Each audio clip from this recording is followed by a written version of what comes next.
Bom, então agora a gente começa a última mesa, a terceira mesa do colóquio, que tem 3 participantes: a Liliane Benetti, professora aqui da casa, na cadeira de História da Arte, na Escola de Comunicações e Artes, na ECA, o Luciano Gatti, que é professor de Filosofia na Unifesp, e o Juan Terence, que é doutor pela Universidade Federal de Santa Catarina e um estudioso de Beckett. Eu vou fazer uma rápida apresentação de cada um deles, por ocasião da fala. Eu começo pela Liliane, que é nossa parceira no grupo Samuel Beckett, já de longa data, e uma das pessoas que abre frentes para as outras disciplinas. O interessante desse grupo é isso, que ele tem essa abertura para o diálogo interdisciplinar. Curiosamente, essa segunda sessão tem uma embaixada do Lago de São Francisco, porque tanto ela quanto o Luciano fizeram pouso. Isso não pode ficar perdido, tem que ser resgatado, né? Se vocês tiverem problemas legais, podem consultar qualquer um dos dois. Fizeram passagens pelo Lago de São Francisco e pela filosofia, né? Então, isso é uma coisa que eles têm em comum. Eu queria chamar a atenção para que a Liliane está recentemente aqui na USP, mas ela foi professora na Universidade Federal do Rio de Janeiro por 6 anos recentes. Eu não conto os da pandemia, então foram 3. Nem eu, nem a Universidade Prefeitos de Aposentadoria. Eu queria, a Liliane tem muitos trabalhos interessantíssimos, mas eu queria chamar a atenção particularmente para o doutorado dela, que é um doutorado que põe em diálogo o Beckett e um artista de muitas dimensões, muito interessante, que é o americano Bruce Nauman, que foi um doutorado premiado como uma tese de destaque aqui dentro da USP em 2014, né? E também teve menção honrosa, destaque no Prêmio CAPES de Teses. Então, sem mais delongas, ainda que eu já tenha feito muitas, eu passo a palavra à Liliane, cuja apresentação está intitulada, como vocês podem ler, Como se não houvesse mais olhos no mundo, impedimento objeto e impedimento olho. Obrigado, Liliane.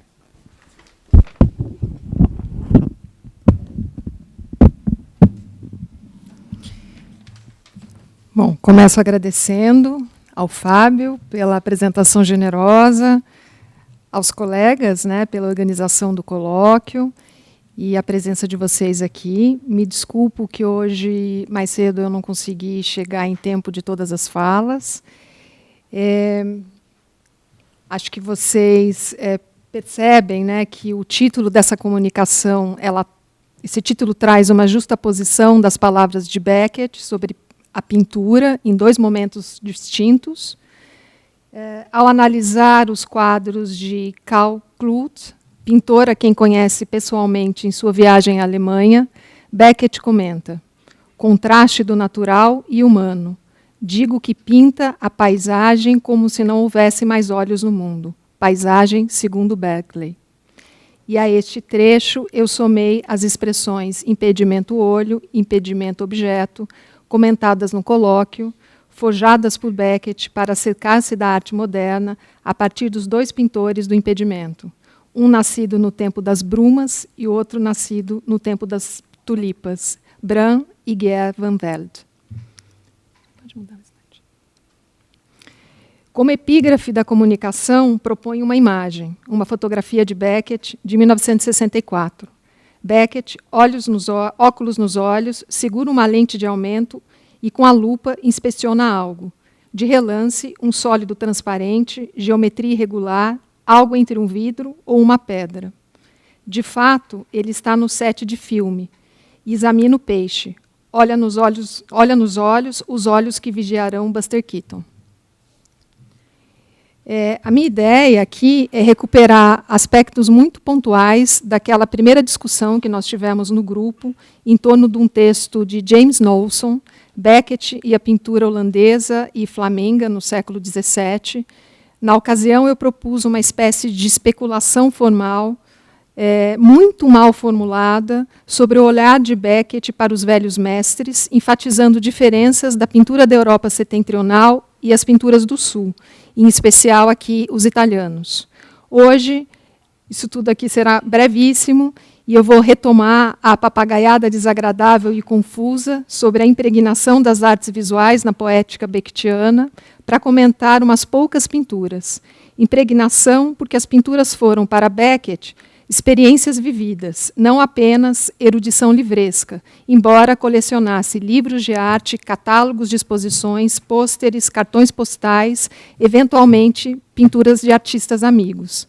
A frequentação assídua a museus, não apenas os seus museus paroquiais, que eram a National Gallery de Dublin, a de Londres, o Louvre, mas também saiu ao enlaço sistemático de obras em suas viagens de formação pela Itália, nos anos 20, e pela Alemanha, entre 1936 e 1937, essa última ocasião, museus vasculhados com disciplina e entusiasmo, como comprovam as anotações fartas em seus diários e correspondências.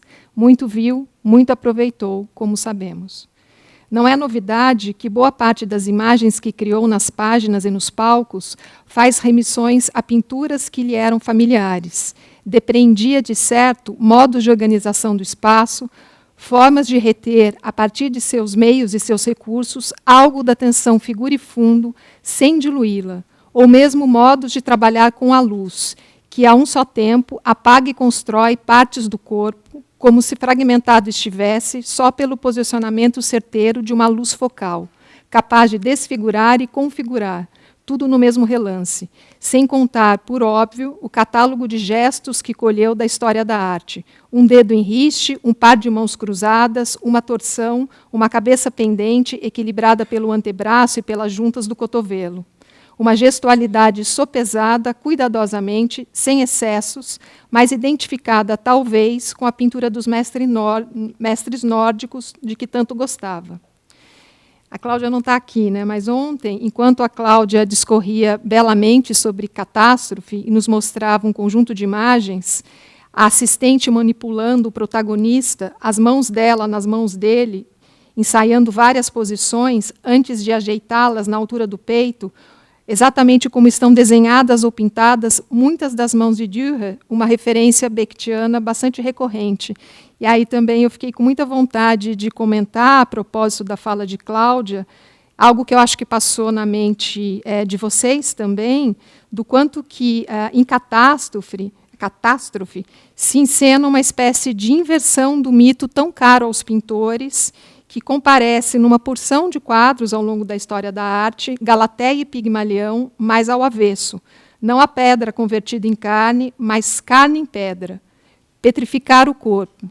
Uma danação, por certo, tal como se Michelangelo devolvesse à pedra sua forma cinzelada, aprisionando a forma de volta no mármore, e ali ficasse imóvel e calada.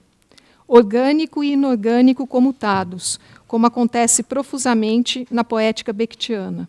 Me lembrei também de uma passagem que certamente vocês conhecem bem, acho que a Cláudia certamente conhece, da Billie Whitelaw, sobre a direção de Beckett em Footfalls, que ela comentou.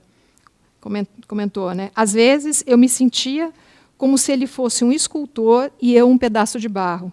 Outras vezes, eu podia ser um pedaço de mármore que ele precisava desbastar. Ele movia infinitamente meus braços e minha cabeça de uma certa maneira, para se aproximar da imagem precisa em sua mente. Fecho aspas. E a imagem precisa na mente de Beckett era antes uma somatória imprecisa, o resultado de deposição de muitas imagens, sedimento a sedimento, lascas que se soltavam da memória, vestígios que emergiam aqui e ali, tamanha convivência com as artes visuais. Knowlson, ele mesmo sendo um estudioso que pouco resiste a puxar um fio de trama em busca de remissões às pinturas, sabe bem que a iconografia absorvida por Beckett assemelhava-se, quando vinha à tona, a traços de memória, deixados por encontros com pinturas que afetaram profundamente Beckett. E ele diz, Beckett, com sua memória notavelmente retentiva, palavras do Knowlson, não precisa revisitar uma pintura em particular para se inspirar precisamente nela, tal como faz, aliás, com todas as demais referências que mobiliza. As imagens também se tornavam outra coisa, coisas inteiramente suas. Eu proponho, enfim, a partir de agora, falar um pouco de olhos e um pouco de pedras, tentando formular algumas aproximações breves com pinturas e com comentários de Beckett sobre pinturas. Considerem que, quando menciono aqui olhos e pedras, é mal visto o maldito que mais me vem à mente. Esse texto é o que está no meu horizonte, e é dele os parcos excertos que aparecerão entremeados aqui as imagens. Não tenho tempo de maiores análises, mas eu, enfim, coloquei esses excertos. Acho que a gente pode passar para o próximo. Um pouco de olhos. Dos muitos comentários que Beckett fez dos flamengos e holandeses, e que Knowlson discute no texto que nós tratamos no grupo, e que Mark Nixon coligiu e cotejou no seu mergulho pelos diários alemães, há um em particular que quero trazer aqui a vocês. Tendo lido e anotado com grande interesse A Introdução à Arte Holandesa, um livro de um pintor inglês e historiador da arte, Reginald Wilensky, publicado em 1929, Beckett acompanhava o autor em sua admiração fervorosa por Vermeer, a quem o inglês rasgava elogios. Um dos arautos do movimento moderno de nossos dias, estava escrito. As notas de Beckett sobre esse estudo revelam que Beckett estava ciente de onde estavam a maior parte das pinturas de Vermeer e que ansiava para ver algumas localizadas em Berlim, em Dresden e Munique. Acompanhava o autor em suas observações sobre a acuidade da composição arquitetônica em Vermeer, mais enxuta do que nas pinturas de um outro holandês, de quem também gostava, Pieter de Hoor. Pronunciado de maneira muito aleatória aqui. Wilensky vê a concepção espacial de de Hoor como um compromisso entre o cubo clássico e as recessões infinitas da escola de Rembrandt, sentindo-se sempre impelido a abrir portas e janela no plano de fundo da pintura, forjando espaços e outros recessos, enquanto que Vermeer faz questão de que predomine o fechamento do plano de fundo. Vermeer considera todos os objetos que organiza em seu espaço pictórico como dados arquitetônicos a serem formalmente relacionados uns com os outros e com o espaço fechado como um todo. Essa preocupação crucial com a forma arquitetônica talvez tenha intrigado Beckett e o feito pensar no palco e no enquadramento de suas peças para a TV.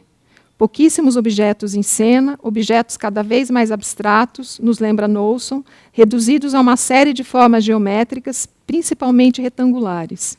Espaços enclausurados para enclausurar em geometrias cilíndricas ou quadradas, das quais nunca se escapa. Uma escrivaninha, uma cadeira, uma fonte parca de luz, talvez uma porta, uma janela. Krapp guarda, talvez, alguma relação com o geógrafo de Vermeer, que Beckett viu em Frankfurt, corpo curvado sobre seus desenhos, compasso nas mãos, ou com o astrônomo, visto no Louvre. Ambas pinturas de 1668. Aqui mãos e livros sobre a mesa, mão direita levemente estendida em direção ao globo. O corpo de Krapp se inclina sobre a mesa, sobre as fitas, ou debruça-se sobre o gravador. Figuras solitárias e interiores ensombrecidos, com luz vinda da janela, o mundo exterior lá fora. Essas duas pinturas de Vermeer podem ser tomadas, como fez recentemente um teórico da arte que a gente estuda bastante, que é o Jonathan Crary, que escreveu Técnicas do observador, enfim, que ele faz ali uma análise das mudanças, né, do sentido de visão e de atenção aí nos últimos séculos. Ele usa esses dois trabalhos do Vermeer para pensar o modelo da câmara escura, sobretudo considerando que entre os séculos 17 e 18, a câmara escura deixa de ser entre tantos instrumentos visuais, argumenta Crary, para se tornar um modelo epistemológico do qual a pintura de Vermeer é certamente tributário, pouco importando se o artista efetivamente usou o recurso ou não. Sabemos que muitos artistas usaram. Afinal, há mais de 2000 anos, sabe-se que quando uma luz passa por um buraquinho para o interior fechado, uma imagem invertida surge na parede oposta. Crary argumenta, todavia, que nesses séculos, século XVII e XVIII, muito mais do que mero aparelho óptico, inerte, neutro, a câmara escura compreendeu premissas técnicas que ajudaram a explicar a visão humana, além de representar tanto a relação do sujeito perceptivo quanto a posição de um sujeito cognoscente em relação ao mundo exterior, tendo subsistido por séculos a fio como metáfora filosófica, como modelo da ciência da ótica física, para a observação e investigação do mundo visível, assim como aparato técnico usado na arte e também na diversão popular. Um lugar a partir do qual a visão pode ser concebida e apresentada, e que indicou, ao fim e ao cabo, a emergência de um modelo de subjetividade. A câmera escura realiza uma operação de individuação, define um observador isolado, recluso e autônomo em seus confins escuros. Ela o impele a um distanciamento do mundo, a fim de regular a relação que se tem com a multiplicidade dos conteúdos do mundo, agora tido como exterior.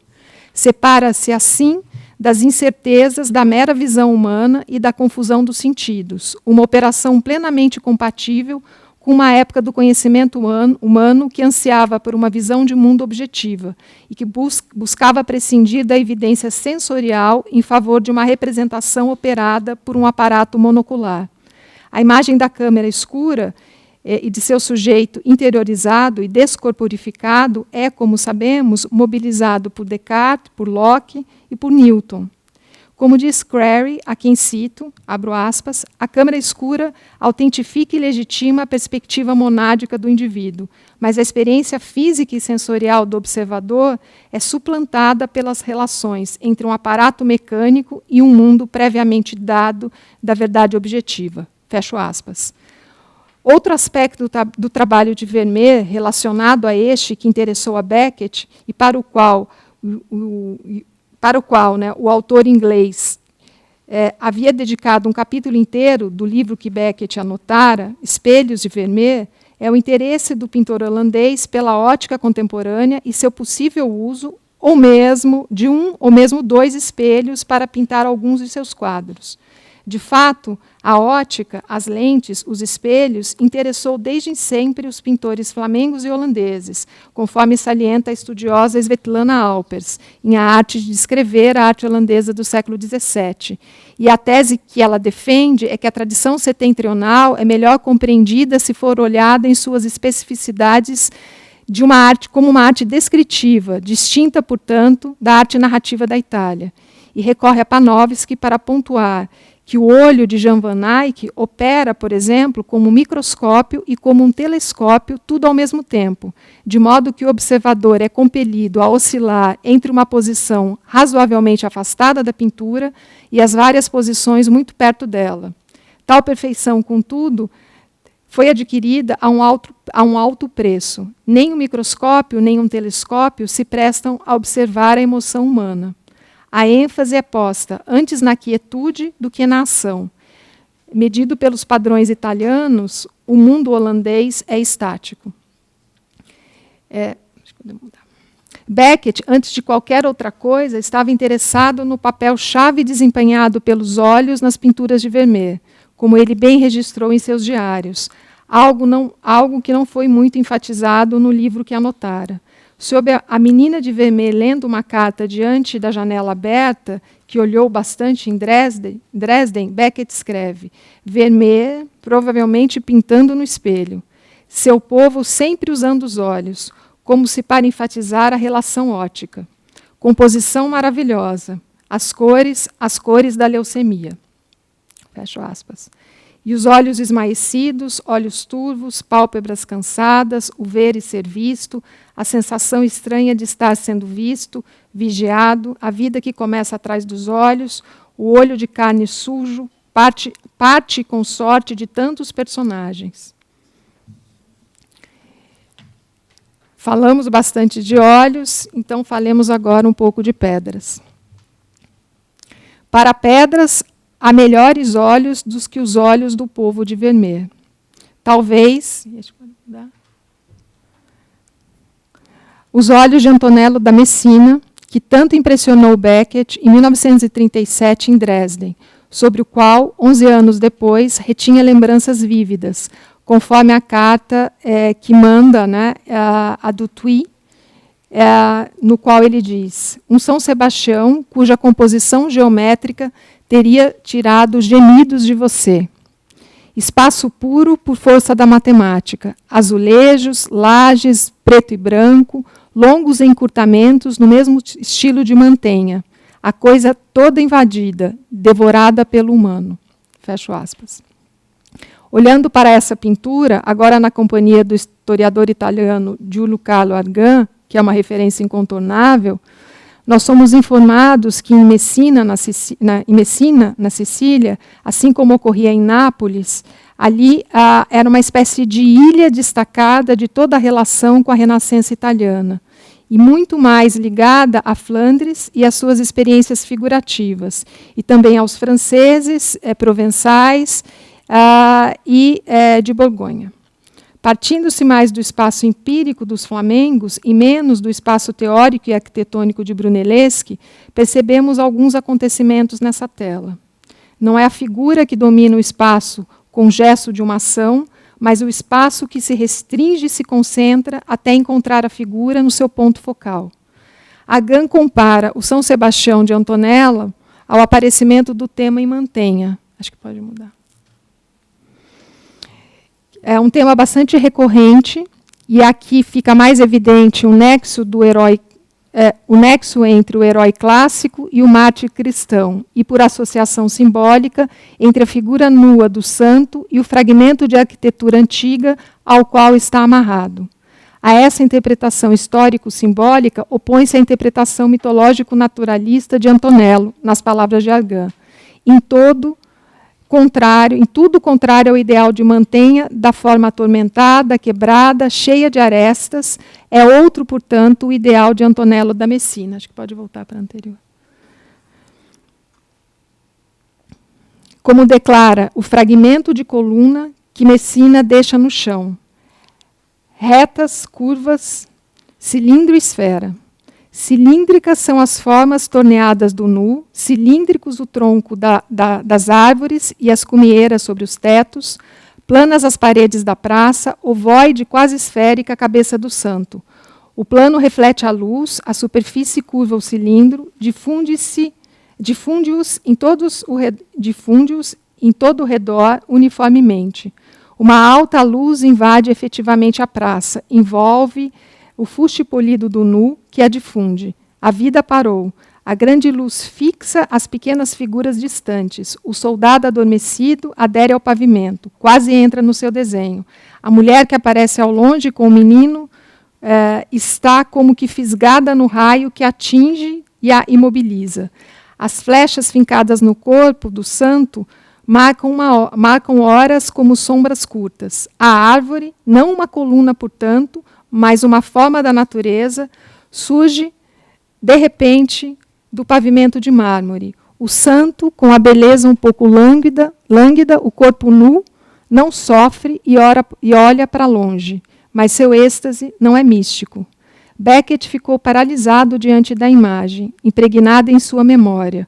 O humano que devora tudo aparece mais justamente porque está preso a uma rigorosa perspectiva arquitetônica. Rabaté, que lemos juntos no grupo, analisa essa obra na mesma direção. O santo tornou-se pura forma, misturou-se ou transformou-se numa paisagem desenhada com uma moldura geométrica. O corpo trespassado de Sebastião transforma-se em coluna, funde-se à árvore, funde-se com as arcadas visíveis ao fundo. A exclamação de Beckett, devorado pelo humano, sugere, acima de tudo, que o corpo do santo e os edifícios circundantes trocaram suas qualidades, interior e exterior, orgânico e inorgânico comutados, corpo de pedra ou tendente à pedra.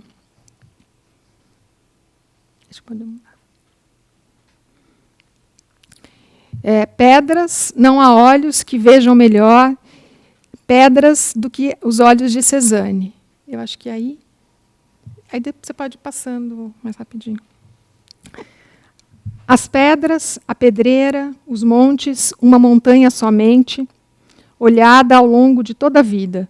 Cézanne, que tanto queria impressionar Paris com uma maçã, acabou impressionando toda a arte que veio depois de si. Picasso dizia que a dúvida, a ansiedade de Cézanne, sua angústia, era a lição que os pintores deveriam tomar na modernidade. Aquele que recusa, mais uma vez, a aceitar sem questionar a velha relação sujeito-objeto. Mais uma vez, afinal, é isso que faz de melhor, ao longo de toda a história da arte, os melhores pintores, como bem lembra Beckett, em Pintores do Impedimento. E aqui citando Beckett, a história da pintura é a história de suas relações com o objeto. Beckett diz, em A Pintura dos Van Velde, ou O Mundo e as Calças, que depois de Cézanne existe toda uma pintura apartada de seus antecedentes. Também, para ele, Cézanne é a pedra angular de algo novo. Para Cézanne, talvez fosse preciso fazer uma ótica própria. Talvez a frase mais célebre de Cézanne seja aquela que ele diz a Emily Bernard, em 1904, no auge de suas pesquisas plásticas. Abro aspas. Aborde a natureza através do cilindro, da esfera e do cone, colocando o conjunto em perspectiva, de maneira que cada lado de um objeto, de um plano, se dirija para um ponto central. As linhas paralelas ao horizonte determinam a extensão, seja um segmento da natureza, ou, se preferir, o espetáculo que o Pai Deus eterno, onipotente, apresenta diante dos nossos olhos. As linhas perpendiculares a esse horizonte determinam a profundidade. Para nós, seres humanos, a natureza está mais em profundidade do que na superfície, e por isso é necessário introduzir nas nossas vibrações de luz, representadas por vermelhos e amarelados, uma quantidade suficiente de azul, para que o ar se faça sentir. Fecho aspas. Vermelhos e amarelos, porque Cézanne tinha em mente as faces calcárias da pedreira abandonada em Bibemue, seus enormes pedregulhos ou os pedaços soltos caídos de uma encosta e erosão, penhascos maciços. Dizem que Cézanne gostava de isolar-se para trabalhar nos confins da pedreira, confinar-se em um espaço aberto, semi-aberto, na natureza, semi-natureza, uma pedreira cujos limites foram esculpidos também pelo homem. Às vezes árvores e ocasionalmente água interrompem as formações rochosas, mas são sempre os mesmos locais. A pedreira, a floresta de Fontainebleau, perto de Paris, a zona rural ao redor da vila costeira de L'Estaque, nos arredores de Marselha. Assim, junto com o terreno montanhoso em torno do inacabado Château Noir, no século XIX, e, claro, a montanha de Saint-Victoire, para o qual olhava na tentativa de reajustar as relações sujeito e objeto, mantidas sempre no limite da abstração, no fio da navalha, sem ceder a ela, a tensão máxima da relação figura e fundo, sua interpenetração, volume vazado e sua solidez reorganizando-se constantemente, sístole e diástole, como acomodar o caos das sensações, a forma que acomoda o caos, aspiração estética beckettiana. Cézanne, diz Beckett, parece ter sido o primeiro a ver a paisagem e a denunciá-la como material de ordem estritamente peculiar, incomensurável com todas as expressões humanas. Cézanne tem o mérito de dar aos espectadores uma paisagem atomística, sem veleidades de vitalismo. Fecho aspas. Beckett depois diz, né, que o que interessa ali para ele em Cézanne é justamente uma ausência de relação, né, que era boa para os pintores holandeses e flamengos, mas que inclusive tinham essa tendência ao animismo, que era válido para eles, mas que seria falso para o Cézanne. E aqui, acho que para encerrar um pouco essa apresentação, acho que eu deixo aqui 2 comentários sobre o Cézanne, comentários de historiadores e teóricos da arte que são nossos contemporâneos, que talvez também nos ajude a pensar um pouco a estética do Beckett. Primeiro, um comentário do Thierry Dedouve, que pensa o que ele chama de um momento cezanniano. Isso está no livro Nominalismo Pictórico, sobre a passagem de Marcel Duchamp da pintura ao ready-made. Abro aspas por Thierry Dedouve. Enquanto pintava, a cada momento, Cézanne tinha que lidar com 2 questões que para ele se haviam tornado inseparáveis. O que é o mundo, se minha visão, modelada pela visão dos meus predecessores artísticos, não tem mais a mesma certeza de sua própria realidade? E quem sou eu, se minha imagem no espelho vacila, duvidando da minha própria objetividade? E outro comentário do Timothy Clark, que tem um texto bonito, enfim, longo, sobre a ideia de materialidade em Cézanne, que comenta o seguinte: reunir aspectos diferentes do mundo em uma mesma superfície é, para Cézanne, torná-los acessíveis ao olhar. O mundo tem que ser pintado como possuído pelos olhos, a bem dizer, totalizado por eles, mas sempre como dados explosivos, ou disparatados, ou extremamente difíceis de lidar, dados que falam da impossibilidade de síntese, mesmo quando parecem fornecer matéria sensual para fazer a síntese. É isso.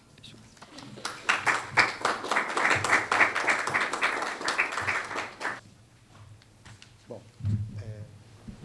depois dessa bela exposição da Liliane, eu vou chamar à mesa o professor Luciano Gatti, que é outro velho companheiro do grupo, professor de filosofia na Unifesp, como eu disse, que acaba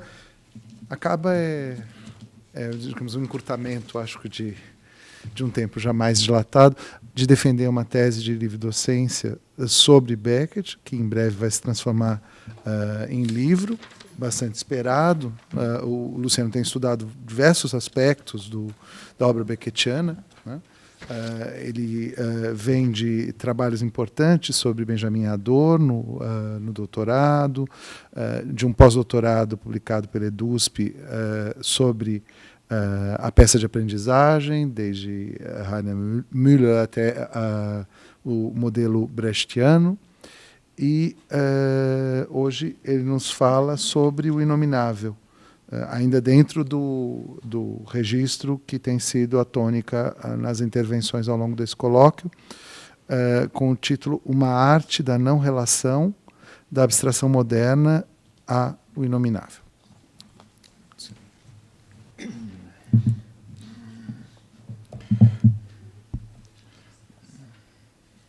Bom, boa tarde. Obrigado, Fábio.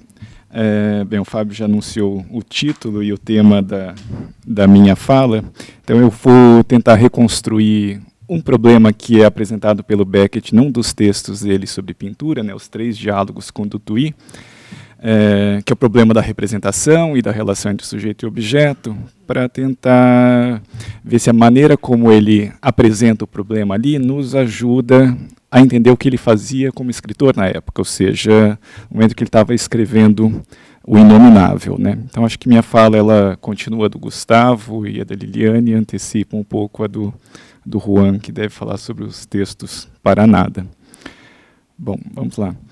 Então, embora a manifestação de um autor não deva ser necessariamente a última palavra a respeito da sua obra, as preocupações estéticas de Beckett, à época do trabalho com a chamada trilogia do pós-guerra, né, o Molloy, Malone morre e o Inominável, ajudam a situar os desafios que ele enfrentava ao esboçar um projeto literário que, sem abrir mão da consideração crítica da tradição empreendida pelo romance modernista das décadas de 10 e 20, busca distanciar-se de seus grandes representantes, né, como Proust e, sobretudo, Joyce.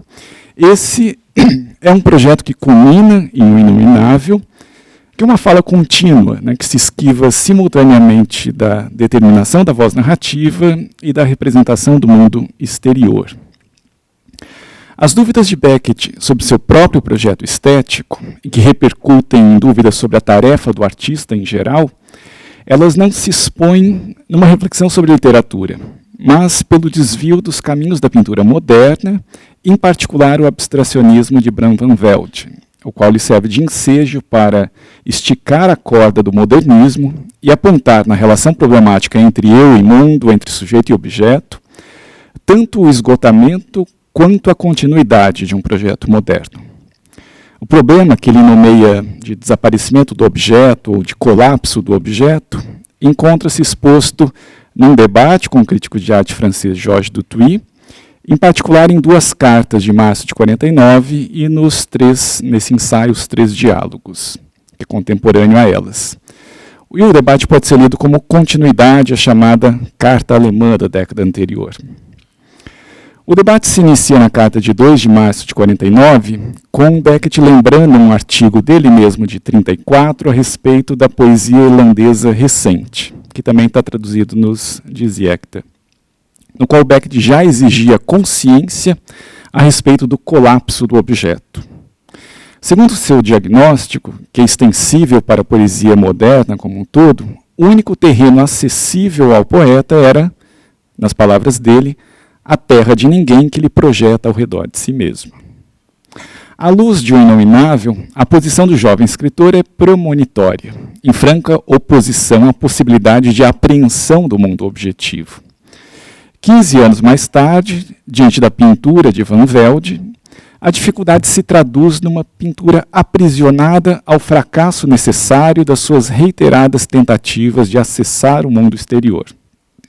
O impedimento à representação fornece, inclusive, o título do ensaio dedicado por Beckett aos irmãos Bram e Geert Van Velde, os pintores do impedimento.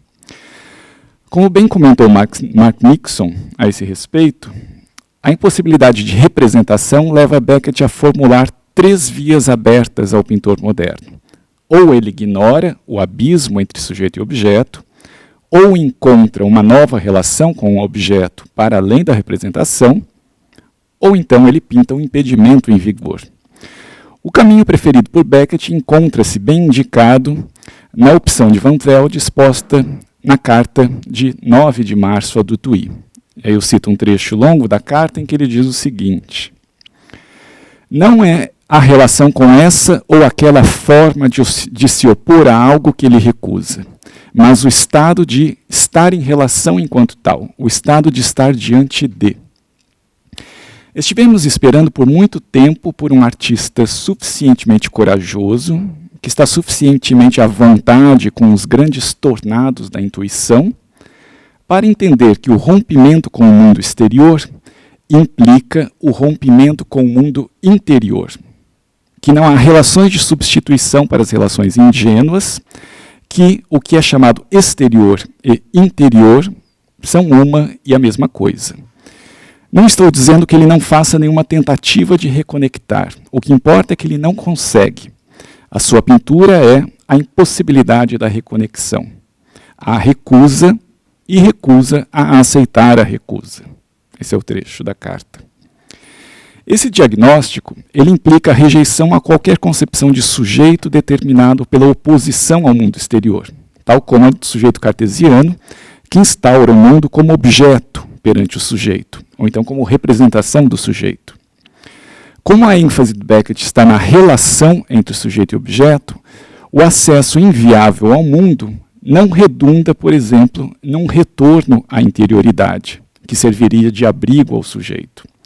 Pois o interior tornou-se tão problemático quanto o exterior, já que são ambos determinados por oposição recíproca. Mas desse mundo inacessível e da interioridade esvaziada não resulta necessariamente a demissão absoluta do sujeito, com sua conversão em coisa entre coisas, uma situação que Beckett também recusa. Ao negar a relação, o que ele critica é a afirmação de um sujeito por oposição a um objeto. E assim ele tenta abrir caminho em busca de o que ele chama de um novo termo de conexão. Nos 3 diálogos com Dutuit, ele retorna ao tema por meio de 3 artistas visuais, os pintores Talcott, André Masson e, novamente, o Bram Van Velde. o verdadeiro divisor de águas aqui, né?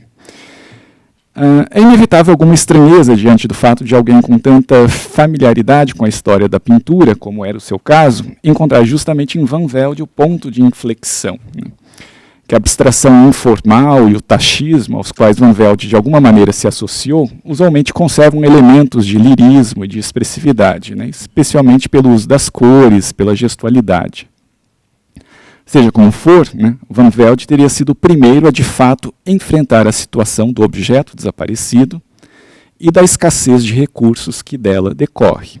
Beckett diz, né, eu cito, a situação é a daquele que está sem saída, não pode agir, no caso não pode pintar, sendo obrigado a pintar. Uma situação sem saída porque não há nada a pintar, nem nada com que pintar. Esse diagnóstico pressupõe uma posição crítica perante a história da pintura europeia, envolvida desde o Renascimento e a invenção da perspectiva com as possibilidades expressivas do seu meio, as quais Beckett sempre definirá nos termos de uma relação entre sujeito e objeto. A perspectiva corresponderia, como é dito nos 3 diálogos, a uma série de armadilhas para capturar objetos, né? É uma frase, em princípio, atribuída ao Masson, retomada pelo Dutuy, mas que chega até nós na versão final do próprio Beckett, né? Como o arco traçado por Beckett alcança sua própria época, essa crítica vai naturalmente muito além dos pintores fiéis às técnicas renascentistas da perspectiva. O problema dos modernos, no caso, reside no vínculo derradeiro com o ponto fulcral da tradição, que é, a saber, a busca pela apreensão da natureza, do qual a perspectiva seria apenas um momento. Suas críticas alcançam qualquer pintura orientada pela relação entre as possibilidades expressivas e algo a ser expresso. Eu cito mais uma vez, o que precisamos levar em conta em relação aos pintores italianos não é o fato de que pesquisaram o mundo com olhos de empreiteiros, um meio como outro qualquer, mas que eles jamais se afastaram minimamente do mundo do possível, conquanto o tenham ampliado. A única coisa perturbada pelos revolucionários Talquat ou Matisse foi uma certa ordem no plano do factível. O fim da citação dos diálogos. É inevitável associar tais palavras ao modelo do supremo manipulador do material, que Beckett atribui usualmente a James Joyce, né? Pensando no modelo oposto, Beckett ressalta que grandes habilidades técnicas no domínio do objeto poderiam ser até prejudiciais, né? Pois o que Beckett cultiva aqui, em suas considerações sobre as artes visuais, é, cito novamente, o sonho de uma arte que não lamente sua insuperável indigência e seja orgulhosa demais para a farsa do dar e receber, né? Caberia a ela reconhecer a impotência na apreensão do real e renunciar ao esforço das artes desde o Renascimento em fazer de qualquer objeto uma ocasião para o artista exercer seu domínio, né? É a imagem do artista empreiteiro, né, que ele usa antes. Nessa polêmica armada, não haveria como levar adiante o projeto de submeter o objeto ao domínio do sujeito. Certamente, Beckett não rejeita os grandes feitos da história da arte. Ele insiste, porém, que o período da conquista do objeto se esgotou, devendo ceder espaço à admissão do seu fracasso. E o ponto decisivo aqui reside em que ousar falhar não resulta de modo algum em paralisia, em capitulação ou desistência, mas muito ao contrário, numa nova tarefa para o artista, já indicada no imperativo da carta, né, de recusar a reconexão. A fidelidade ao fracasso é tanto impossibilidade quanto obrigatoriedade de agir. E nesses termos, Beckett propõe uma reversão ao fazer do falhar uma nova ocasião, um novo termo da relação, uma contradição da qual resultaria um ato expressivo. Na conhecida formulação do desaparecimento do objeto, né, ele diz a expressão de que não há nada a expressar, nada com que expressar, nada a partir do que expressar, nenhuma possibilidade de expressar, aliado à obrigação de expressar. É notável que Beckett entenda esse nada, né, como um ponto terminal de processo, no qual é necessário permanecer como condição para quem sabe ultrapassá-lo. Simultaneamente, enquanto novo termo da relação, ele sinaliza a busca por novos meios de expressão de um sujeito que tem na consciência do fracasso o único meio de avançar.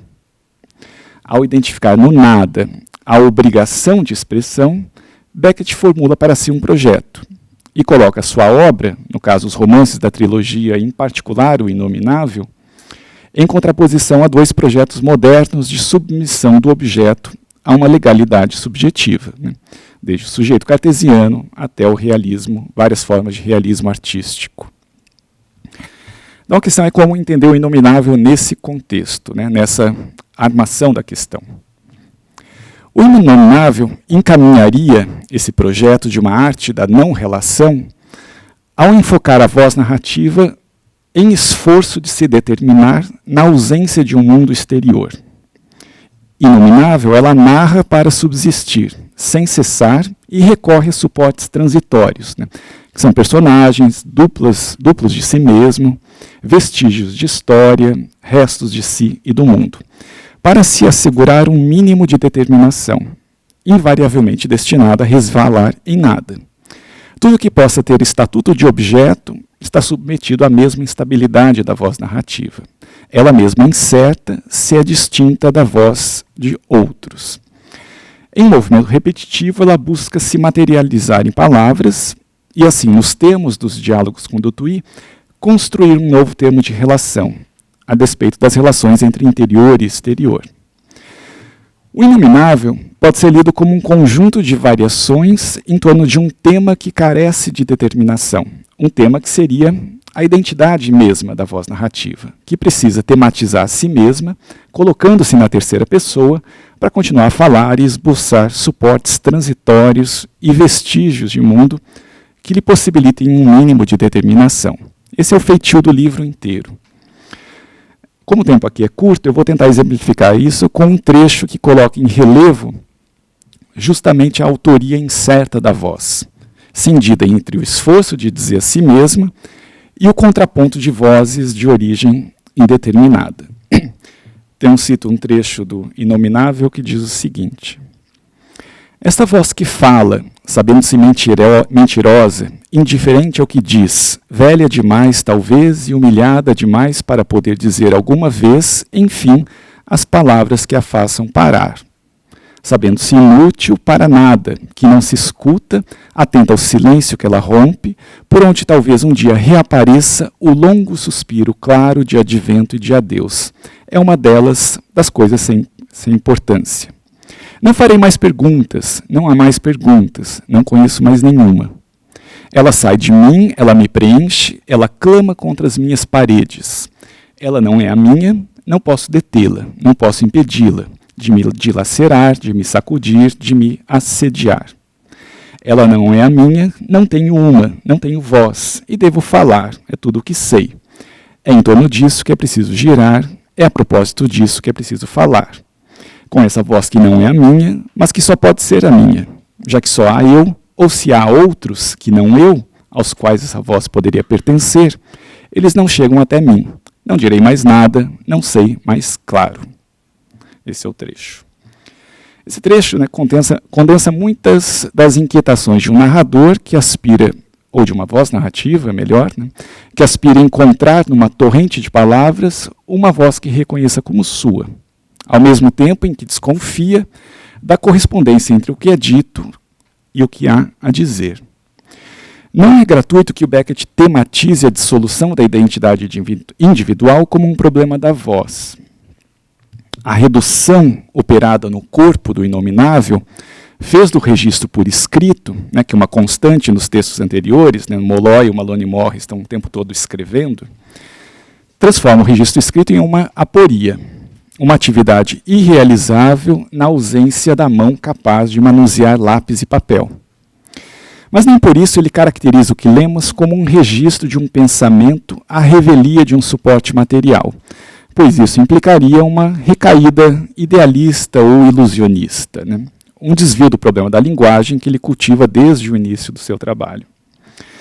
Cabe assim à voz, na sua acepção material, ou seja, enquanto um som repercutindo pelo espaço e atingindo os tímpanos de si mesma, né, como narrador, resguardar o resto de materialidade corpórea a que o narrador ainda tem direito e lhe permitir enfrentar o problema incontornável da exteriorização do pensamento em linguagem. Conferir determinação a essa voz é, contudo, uma tarefa tão problemática quanto encontrar um meio de calá-la.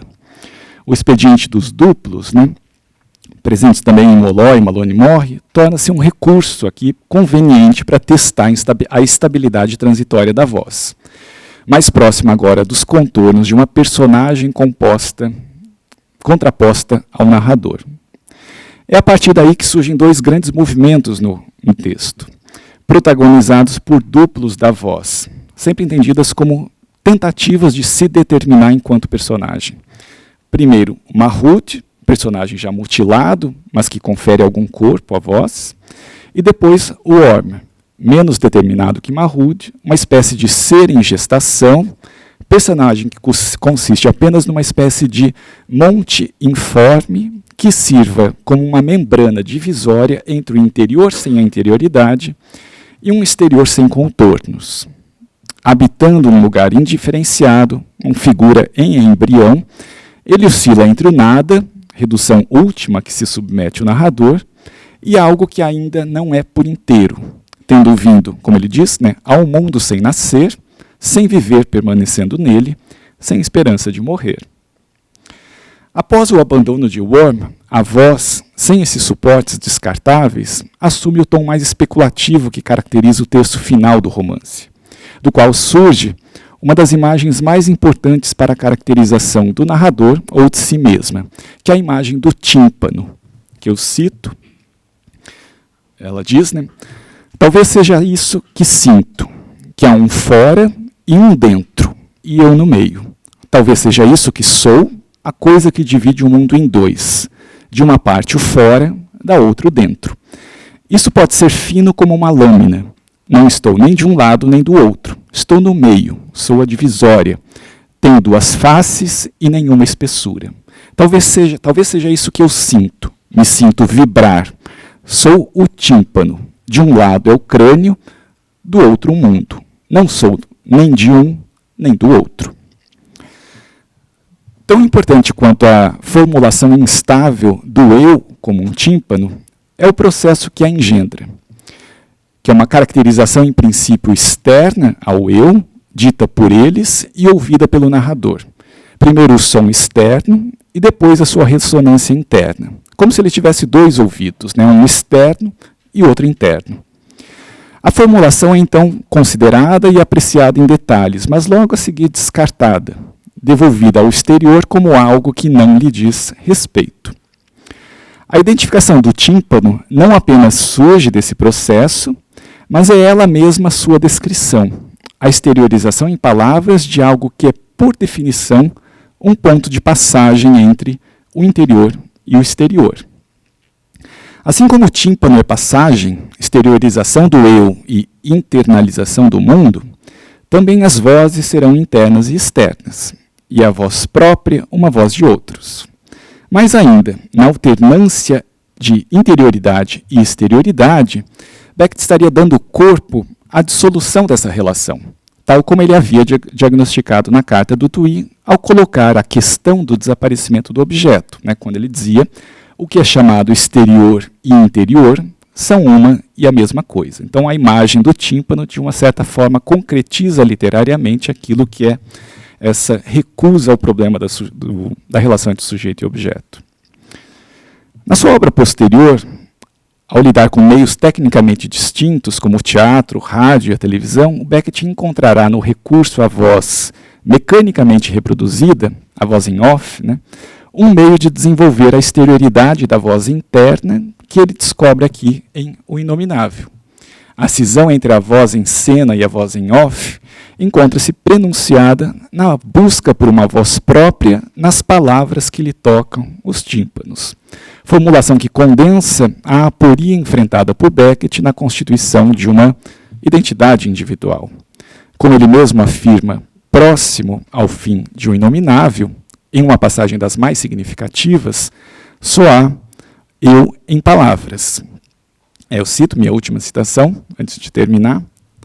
A voz diz: estou em palavras, feito de palavras, palavras dos outros, que outros. O lugar também, o ar também, as paredes, o chão, o teto, palavras. Todo o universo está aqui comigo. Sou o ar, as paredes, o emparedado. Tudo cede, abre-se, deriva, reflui, flocos. Sou todos esses flocos cruzando-se, unindo-se, separando-se. Onde quer que eu vá, me reencontro, me abandono. Vou em direção a mim, venho de mim. Nada mais que eu, que uma parcela de mim. Retomada, perdida, falhada, palavras. Sou todas essas palavras. Todos esses estranhos, essa poeira de verbo. Sem fundo, onde pousar, sem céu, onde se dissipar. Reencontrando-se para dizer, fugindo-se para dizer. Que sou todas elas, as que se unem, as que se deixam, as que se ignoram, e nenhuma outra coisa. Sim, toda uma outra coisa, que sou toda. Uma outra coisa, uma coisa muda, num lugar duro, vazio, fechado, seco, nítido, negro, onde nada se mexe, nada fala. O que eu escuto, o que eu ouço, o que eu procuro, como um animal nascido numa jaula de animais, nascidos numa jaula de animais, nascidos numa jaula de animais, e assim por diante. Como no trecho anteriormente citado sobre o tímpano, o eu se diz em meio à exterioridade de palavras que tendem a dissolvê-lo na indiferenciação entre um eu e um outro, naquilo que ele chama no todo que é tudo, no tudo que é nada. Palavras surgidas em torrente incessante e destinadas, como na litania dos animais enjaulados, à regressão infinita. É isso, obrigado.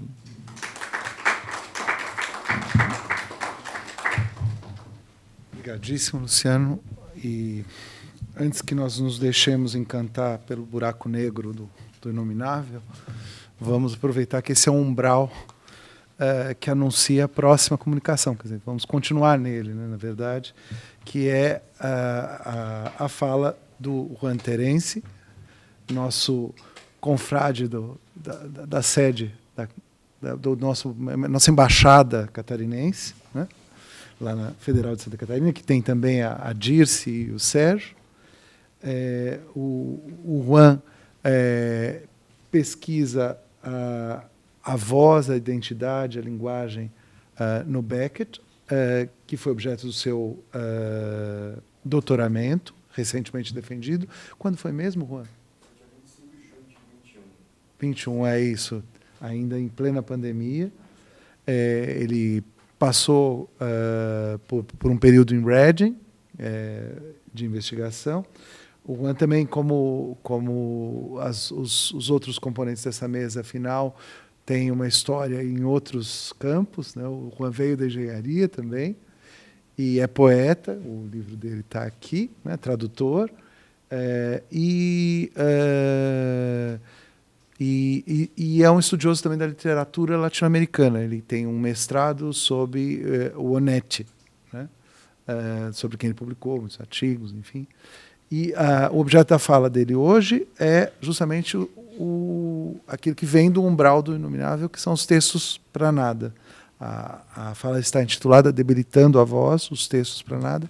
Então, peço, Juan, que assuma. Então, me ouvem bem? Queria agradecer, então, aos organizadores desse evento, né, o professor Fábio, o professor Luciano e a professora Cláudia, né, que não se encontra aqui. Mas agradeço bastante, então, essa minha segunda presença nesses colóquios Beckett.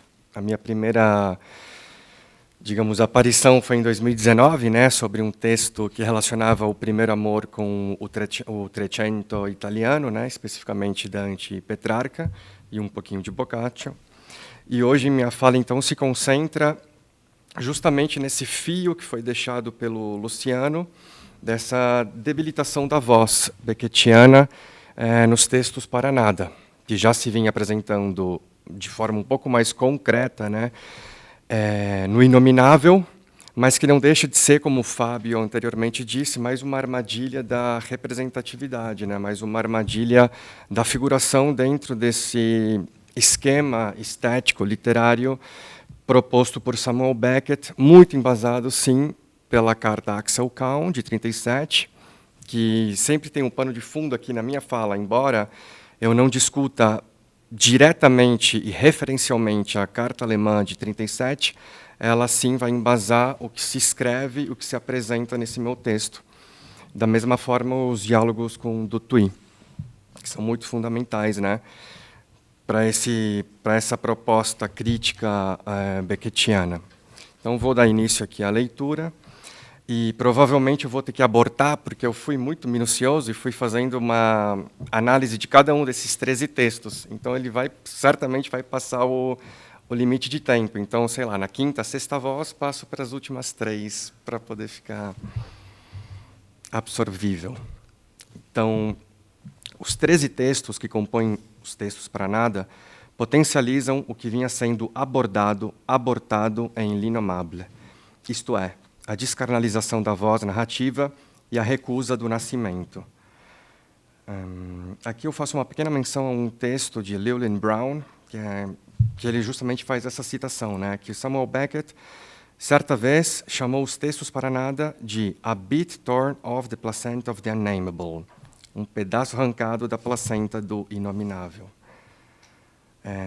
Justamente, por ser considerado um pedaço arrancado dessa última narrativa da trilogia, não causaria estranhamento que várias questões que lemos nesses textos, a voz que não sabe de sua proveniência, nem para onde está indo, as frases que se negam mutuamente, a questão de ser predominantemente noite, os ruídos, entre outros, ressurjam aqui.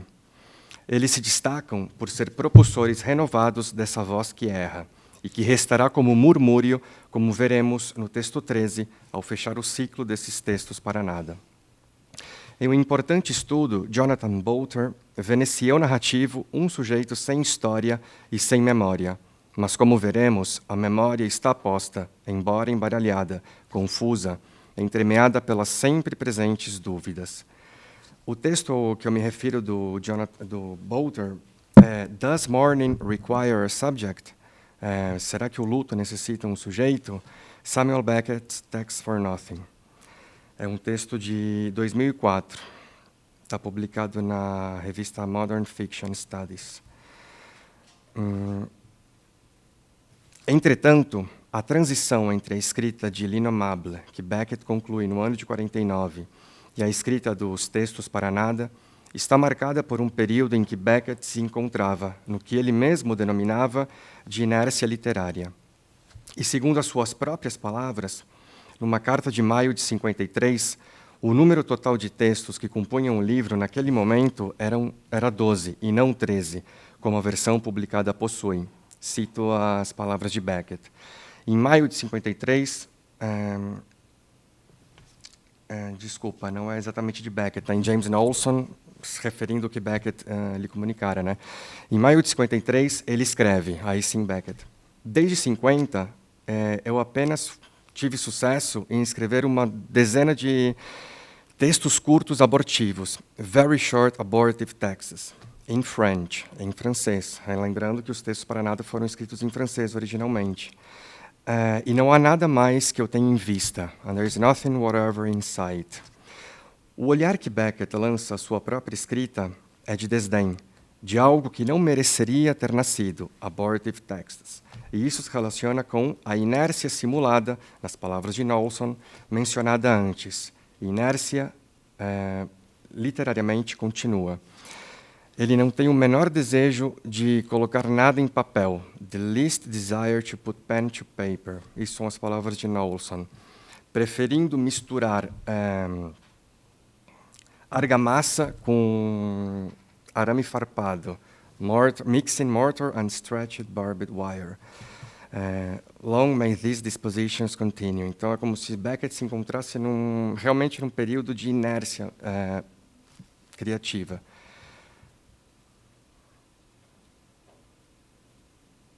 O fim da trilogia marca um novo começo para Beckett, quando ele irá aprofundar essa primeira pessoa que narra, ao mesmo tempo em que ela vai perdendo cada vez mais a sua identidade.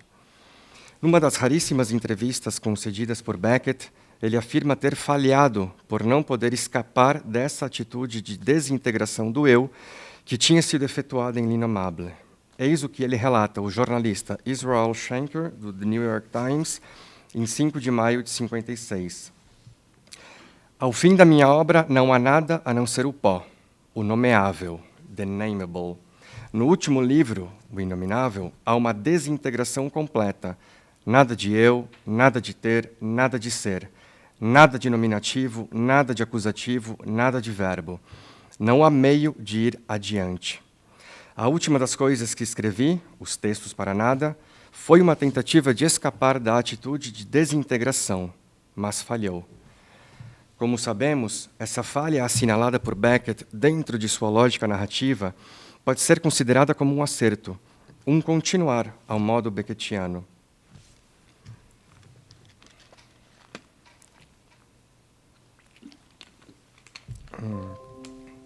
Em relação ao título, Textes pour rien, lemos em Webb, Eugene Webb. Indubitavelmente, também significa, para a compreensão das intenções estéticas de Beckett, que a frase Textes pour rien é um equivalente literário para o termo musical Mesure pour rien. Uma mesure pour rien, em música, é um período de silêncio, um compasso, uma espera do compasso. Ao nomear o seu trabalho como Textos para Nada, Textes pour rien, Beckett estaria sugerindo que ele estava tentando construir um trabalho de arte, um work of art, desde períodos breves de silêncio. E, de fato, ele fez algo do estilo, uma vez que os 13 textos dizem virtualmente nada. O narrador usa palavras, mas ele nega o seu valor por afirmar explicitamente que tudo que aparece, que parece estar dizendo, é falso. O que é especificamente significativo, no entanto, entre o paralelo que Beckett faz entre o seu título e o termo musical, é que a bar, um compasso, eu não sei se tem algum músico aqui, eu não estou conseguindo traduzir exatamente aqui, porque é bars rest, é um compasso, uma pausa de um compasso, né, isso. Ele possui um tipo muito especial de silêncio. Não é exatamente esse silêncio que Beckett estaria jogando na sua narrativa. Não é simplesmente o silêncio num sentido absoluto e simplista. É o silêncio que forma parte integral dentro de uma estrutura. Ou seja, a música em si mesma é algo. A música é algo que em si mesma significa nada, mas que, no entanto, incorpora a beleza, ela embodies beauty, ela tem em si a beleza. Webb aponta essa relação entre o título do livro com a expressão musical Mesure pour rien, algo que passara inadvertido na análise de Catherine White, que lê a procura da voz como um motivo de busca associada com uma jornada de vida, que está claramente ilustrada nesses 13 textos. Talvez a procura por um fim, onde as vozes desejam terminar com tudo isso, desejando serem libertadas, que elas acreditem na morte, que a morte irá trazer a elas, né? Que essa voz encontrará um desfecho na morte. Para ela coloca no plural, né? A Catherine White coloca as vozes no plural. For them, para elas, as palavras não têm um significado real. Então, elas ficam equacionadas ou equivalentes, igualadas com dor e sofrimento, pain and sorrow. James Knowlson, em sua biografia, também nos brinda uma importante observação acerca de como Beckett gostaria que o ator irlandês Patrick Magee interpretasse a leitura dos textos para nada. Aqui é uma anedota bem interessante que o James Knowlson traz quando Beckett irrompe no estúdio da BBC, em Londres, e ele vê o Patrick Magee fazendo as falas, né, dos textos para nada. E Beckett está com Martin Aslin, né, o Patrick Magee, e Beckett ele aparece de uma forma inesperada, inusitada, popping in unannounced. Ele aparece assim, abre a porta e aparece no estúdio. E Wesling, que está dirigindo ali, o Patrick Magee, e o Beckett, sentado no fundo, ele diz para o Martin Esslin, ele ainda está fazendo de uma forma muito enfática. He's still doing it too emphatically. Deve ser um pouco mais parecido com um murmúrio. It should be no more... Quer dizer, tem que ser, não deve ser mais do que um murmúrio. It should be no more than a murmur. Aqui reside uma dificuldade para o engenheiro de som que estava gravando com Magee nos estúdios da BBC, pois se ele seguisse à risca as instruções que Beckett estava lhe pedindo de transformar a voz em murmúrio, não haveria nada para ser ouvido. Knowlson prossegue o relato do que aconteceu durante aquela gravação, e um dado que chama atenção é o processo de adoecimento de um dos produtores, tido como um dos mais sãos, mais saudáveis. Esse exemplo talvez demonstre o impacto que os textos para nada exerceram uma aposta extrema na errância da voz, em sua perda dentro de um tecido narrativo, com a exigência de tornar-se murmúrio. Murmúrio que vinha sendo soprado desde o inominável. Aqui é só para fechar um pouco a imersão dentro exatamente de cada um desses textos para nada. Obviamente eu não vou ter tempo, mas eu vou ler alguns deles, talvez os 3 primeiros e os 3 últimos, só para ter uma ideia geral de como isso ocorre dentro mesmo do tecido narrativo. Mas só um último destaque, antes de entrar nos textos para nada. Destaco também o que Blanchot escreve em um capítulo de A Conversa Infinita. Falar não é ver, muito afim com a proposta beckettiana desde a carta escrita a Axel Kahn, e que ele mesmo aplica à sua literatura, uma literatura da despalavra beckettiana que lemos como tendo seu desenvolvimento primoroso desde L'Innommable e os textos para nada. Cito Blanchot. A terrível palavra, la terrible parole, ultrapassa todo o limite e até o ilimitado de tudo. Ela toma a coisa por onde não se a toma, por onde não é vista, nem nunca será vista. Ela transgride as leis, liberta-se da orientação, ela desorienta. Isso está em Blanchot na Conversa Infinita. Pouco mais adiante, quase encerrando o capítulo, continua Blanchot. Esta não-palavra, non-parole, pertence à linguagem.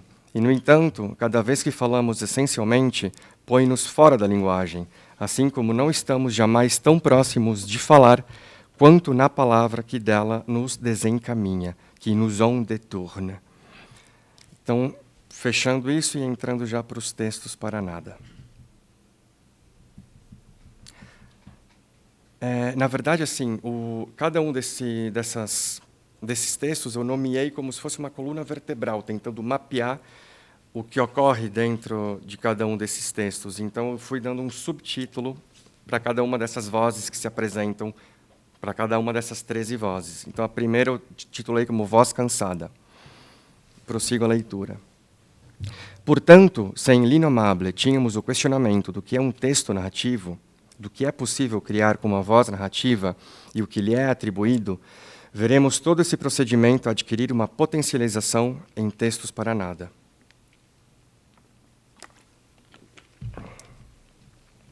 O primeiro desses textos faz uma conexão imediata com o desfecho de Inominável, onde ainda lemos o impasse que estava presente em O Inominável, entre continuar e não continuar, regido pela necessidade de continuar.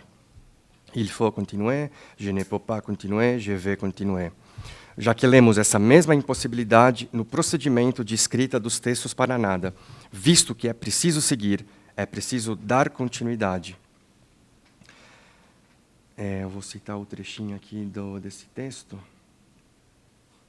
64. Aqui. Subitamente não, é o início do texto 1, né, do Textos para Nada. Subitamente não. Por fim, enfim, não pude continuar. Alguém disse, você não pode ficar aí. Eu não podia ficar ali e não podia continuar.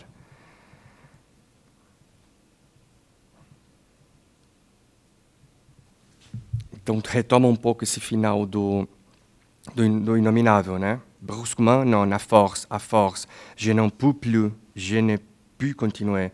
Quelqu'un dit, vous ne pouvez pas rester lá, je ne pouvais pas rester lá e je ne pouvais pas continuer.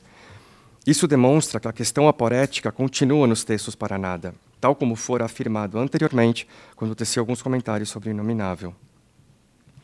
Assim, essa continuidade na temática acerca de quem e que se encontra habitando o que se encontra habitando essa voz narrativa, que contraditoriamente continua ou não continua, traça um percurso para se debruçar sobre os conceitos de voz e identidade, uma vez que ambos podem ser lidos e referidos ao que a descarnalização da voz beckettiana desconstrói. Ao mesmo tempo, vemos que a primeiríssima palavra utilizada é suddenly, brusquement, o que remeteria a uma ruptura com o anteriormente feito, e esse ato poderá ser analisado como uma descontinuidade ao que o inominável já estava efetuando no campo das palavras proferidas por um eu narrativo que se distancia do conteúdo vertebral e das palavras grandiosas, big words, grand mots. Utilizo aqui os parênteses des para marcar que em Beckett, e especialmente nos textos para nada, a contradição é um elemento desoperador e motor da narrativa. E, novamente, me valho dos parênteses, marcando na minha própria escrita a dúvida em relação ao objeto, pois essa mesma dúvida é geradora de potência e movimento incessante para apreender um objeto inapreensível. O aspecto da continuidade, ou não, também pode ser lido, por um lado, como o corpo que entra em fadiga, e, por outro, como as palavras que se esvaziam de remissões a um suposto mundo. Contudo, essa descarnalização é feita valendo-se da carne das palavras, ao mesmo tempo em que ela se desintegra. Trata-se, usando aqui na especulação, de uma putrefação literária. Mas vejamos como se desenvolvem as 13 narrativas que compõem os textos. O desfecho do primeiro texto mostra um narrador que abraça o seu próprio corpo, concomitantemente ao seu cansaço de seguir narrando, sendo que, anteriormente, várias marcas desse corpo cansado aparecem ao longo do texto inaugural, como, por exemplo, um corpo reumático. Leiamos as palavras finais do primeiro texto para nada. E esta noite, de novo, parece que tudo vai indo bem. Estou em meus braços, me seguro em meus braços, sem muita ternura, mas fielmente, fielmente. Durmamos como se a luz daquele remoto lampião, entrelaçados de tanto ter falado, tanto escutado, tanto penado, tanto brincado.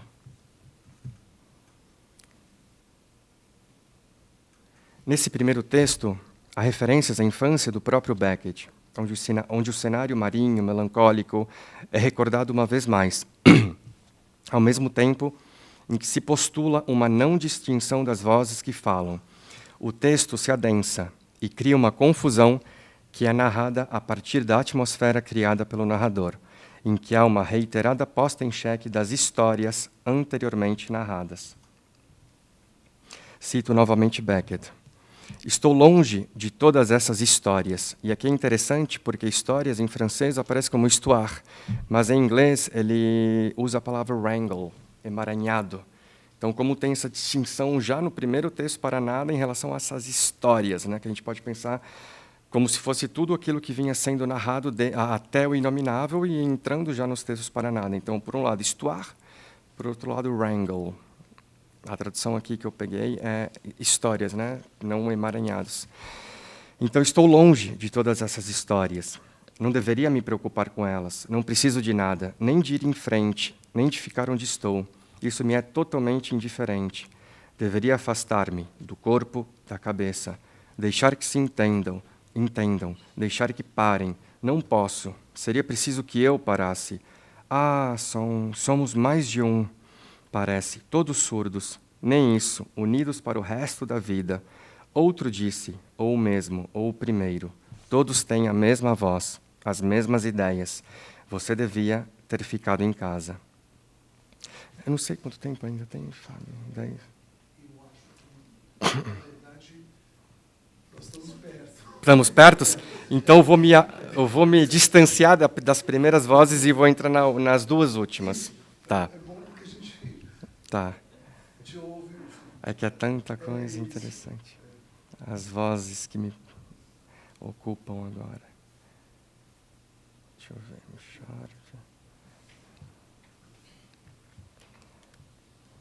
são curtas. A de número 12 eu intitulei como Murmúrio de Memória. Próximos do fim, no texto 12, lemos a voz se debatendo durante uma noite de inverno. Esses cenários já estavam anunciados desde o primeiro texto, desde o momento em que a voz iniciou o seu trajeto. Consigo mesma, que voz é essa que é questionada sem cessar, posta como uma outra, supostamente sempre a mesma? Uma voz sem possibilidade de ser identificada, sem identidade. Ocorre, então, a proximidade da palavra com a morte, tal qual o corpo com a morte, e que vimos antecipada na palavra utilizada em inglês no texto anterior, clot. Cogita-se que essa voz que fala encontra-se enterrada e não ao ar livre, mas também pode estar em seu corpo ou em outro corpo. São os mesmos questionamentos, os repito para mostrar que essa mesma repetição provém do texto beckettiano. A dúvida, sem dúvidas, é motor constante da narrativa. Não há resoluções. Permanecemos indagando e, por isso mesmo, precisamos continuar. Não vou continuar, é preciso continuar. Por fim, texto número 13, voz sem boca. Por fim, no último dos 13 textos, temos o ápice e a confirmação de que a voz se encontra no estágio mais avançado de sua debilidade, admitindo que ela foi incapaz de construir o narrador que murmura por trás dela, que não soube fazê-lo, segundo as suas próprias palavras, o nascimento da voz impossível, acenando já para a sua despedida, desconstruindo-se e abandonando qualquer possibilidade de relacioná-la com algum corpo que lhe daria sustento, carne, e que, admitidamente, é silêncio, de acordo com aquele que narra. Cito Beckett. Enfraquece ainda a velha e fraca voz, que não soube me fazer, sumindo para dizer que vai embora, tentar noutro lugar, ou sussurrando, como saber, para dizer que vai parar, não mais tentar. Quem não é ninguém, não há ninguém, há uma voz sem boca. Qui, ce n'est pas une personne, il n'y a personne, il y a une voix sans bouche.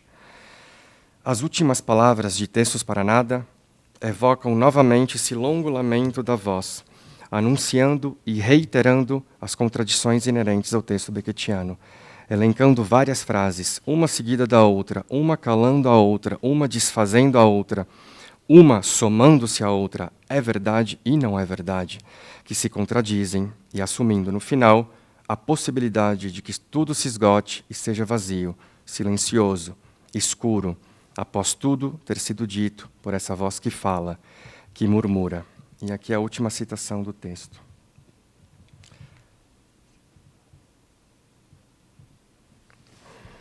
Não é verdade. Sim, é verdade. É verdade e não é verdade. Há silêncio e não há silêncio. Não há ninguém e há alguém. Nada impede nada. E a voz, a velha voz enfraquecida, silenciasse enfim e não seria verdade. Como não é verdade que ela fala, ela não pode falar, não pode silenciar.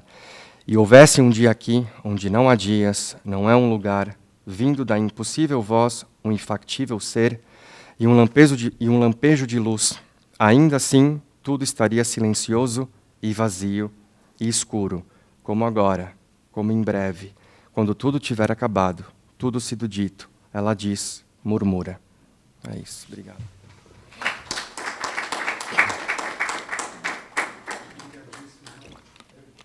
Eu gostaria de ter ouvido as outras 10. As outras vozes. Eu vou pedir para o Luciano e a Liliane, se eles tiverem fôlego, voz, para se juntarem ao Juan, só para a gente conversar um pouco, uma última rodada antes de encerrar as questões.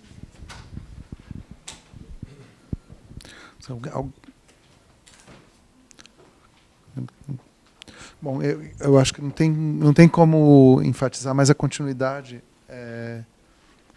das discussões e de como elas se comunicam, né? Isso ficou muito evidente. E E mesmo em domínios de pesquisa tão diversos, assim, quer dizer, há uma continuidade também entre o objeto do Luciano e o seu, mas no caso da Liliane, ela estava em outra seara, né? E eu queria até te perguntar isso. Eu acho muito interessante essa ideia do que o Beckett ia, o que ele via por trás, né? Da câmara escura, quer dizer, o modo como você busca as técnicas e o olhar dele para esses pintores já é, digamos, sintomático, né? Do quão obsessivas eram essas questões da relação entre sujeito e objeto rompida, né? Nesse momento de formação. Isso eu acho muito, muito notável, muito interessante. Isso a descrição da moça lendo, né? Que já é um jogo entre o olhar paralisado, o objeto dissolvido, né? Muito evidente. Queria que você falasse um pouquinho qual o caminho que você vislumbra a partir daí. Estou me sentindo, como disse o Juan, né? Como é que é? Com as mãos na argamassa e com um monte de arame farpado nas mãos. Não sei, acho que eu fiquei pensando que trazer a câmera escura conversava muito com o que o André falou ontem, e acho que essa questão do sujeito e objeto que está no Beckett desde sempre, eu acho que foi objeto dos seminários passados, quando se falou de filosofia. Eu acho que enfim, quando me deparei, né, com esse apreço por essa imagem específica do Vermeer, né, e ele ali falando dos olhos do povo, enfim, atento aos olhos, e de imediato me ocorreu essa ideia dos cubos, né, dos cubos que estão ao longo da obra inteira, e o quanto que possivelmente ali estaria também essa fixação já se formando em 30, 36, enfim, 37. Não sei muito como te responder a sua... Não, eu só acho que é uma imagem que se dá a ver esse lugar do dentro e do fora, da luz e da treva, e da fixação do movimento. Eu acho que é bem interessante, assim, como nessas observações, porque parece uma coisa muito remota, né? É o mesmo caso de ontem, dessa história do Ariosto ou do Johnson, né?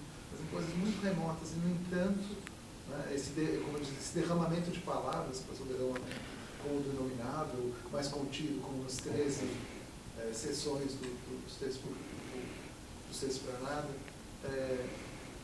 sempre contempla as mesmas questões. É muito impressionante isso, né? Como isso está, como ele é elegível, né? Como deixa rastros, né? Como você pode palmilhar, né? E a dinâmica do olhar, que depois vai ser tão importante para ele, né? Que está no Giacometti de ontem, está no Sans, está no Despovador, e está no Mal Visto Maldito, né? Eu acho isso muito impressionante, assim, como... E é engraçado porque esse é um comentário bem lateral, na verdade, do Beckett, né? Ele, inclusive, tem no mesmo momento uma daquelas tiradas dele bastante ousadas, enfim, que ele observa um quadro e enfim, compara mal um Vermeer, enfim, fala do Peter de Roo sendo muito melhor num outro quadro. E eu só achei que era interessante trazer hoje, porque eu acho que, em geral, a gente pensa em luz, nesses modos como o Beckett leva as artes visuais para o palco, muito mais pensando no Caravaggio, né, que acho que é essa luz muito marcada, né, construindo, esculpindo os fragmentos do corpo. E o Vermeer não faz isso, mas faz alguma coisa com a luz e com os olhos também, para coisas para as quais o Beckett estava concomitantemente atento. Então, achei que desse comentário lateral podia também, sei lá, ser extraído. E evidentemente o Cézanne, que é... Sim, mas é o coração para todo mundo, eu acho, né? E não tem muito como escapar. A gente discutindo as questões do Gustavo, o Samuel, nosso colega, falou, olha, volta para o Cézanne, porque... E o Gustavo já sabia disso, né, que lá tem coisas, né, para pensar as várias posturas do modernismo inglês, por exemplo, em relação ao Cézanne, como isso é revelador. E eu teria coisas, se alguém quiser... Eu queria fazer um comentário, não é exatamente uma pergunta, porque como na apresentação da Lili tinha umas coisas do mal visto, maldito, né? Eu fiquei também pensando nessas relações, porque também o mal visto, maldito é muito visual e tem a presença do olho, né? E é engraçado porque tem não só esse olho observador da coisa formal, da mulher, do preto, do branco, que vão aparecendo ali, como também o olho como um personagem que tenta narrar, né? E aí eu fiquei pensando nessas associações, né? Como ele acaba também trazendo a questão da observação, que está associado ao que você trouxe, né, da observação do quadro, do olhar para o quadro, mas também do olhar para dentro do próprio texto, enquanto um personagem duplo narrador que aparece ali no Mal Visto Maldito, né? Não é exatamente uma pergunta, mas só estou chamando a atenção para essa relação com o Mal Visto Maldito que você trouxe as citações, né? Então, acho que é só isso, não sei, você pode comentar o que você quiser.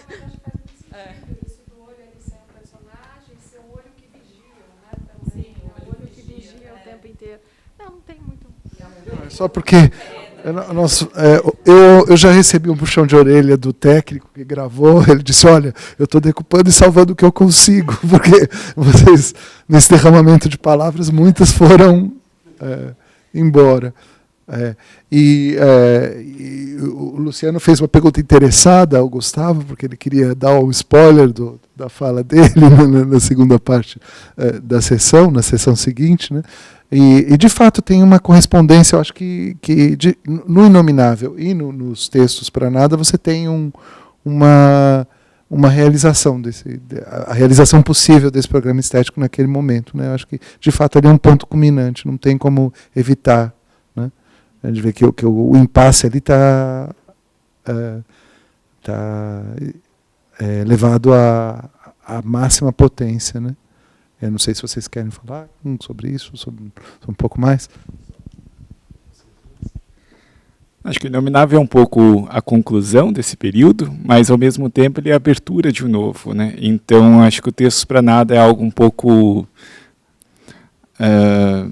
inquietante na medida em que ele gira em falso ainda, né? Mas a partir, na prosa, pelo menos, né? A partir dos anos 60, você começa a ter um outro movimento na prosa que vai, acho que de alguma maneira, dar outro sentido a essa mesma questão, né?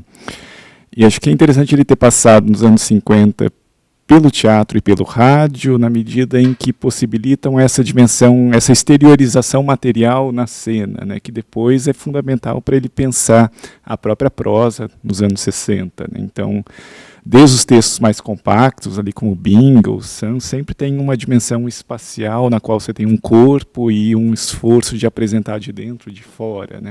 Até a recuperação mais no final, em companhia de elementos que evocam ainda uma narrativa tradicional, mas precisam de uma armação que coloca ela, ao mesmo tempo, em questão, né? Então, acho que o Inominável e os Textos para Nada são bem esse momento de conclusão e abertura, né? E isso dá uma pregnância muito grande a esse momento. Porque é como se você voltasse, né? Sim. No momento em que aquilo estava mais concentrado. Por isso que eu acho que é um pouco um buraco negro mesmo. Esse é o sumidouro de verdade. É ali que está o máximo da angústia e o máximo da criação. Se eu tiver que jogar fora muito Beckett, eu fico Inominável. Sim.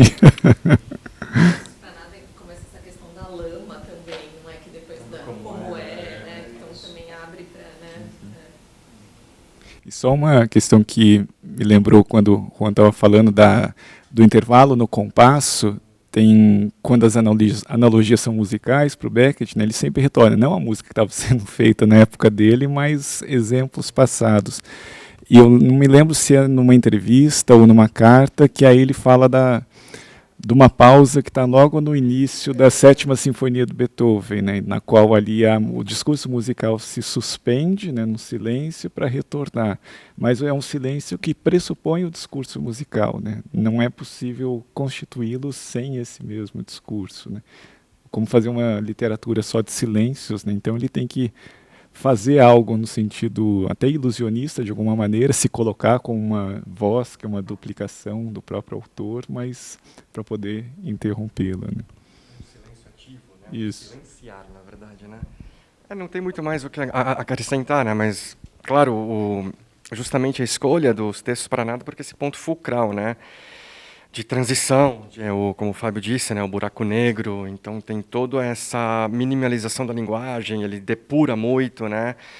Então é como se fosse justamente um silêncio que falou muito para a produção posterior dele, mas que também já estava posta na carta a Axel Kahn de 37 também, né? Então é uma retomada e uma posta em palavras do que ele tinha proposto, né? Então mais ou menos isso.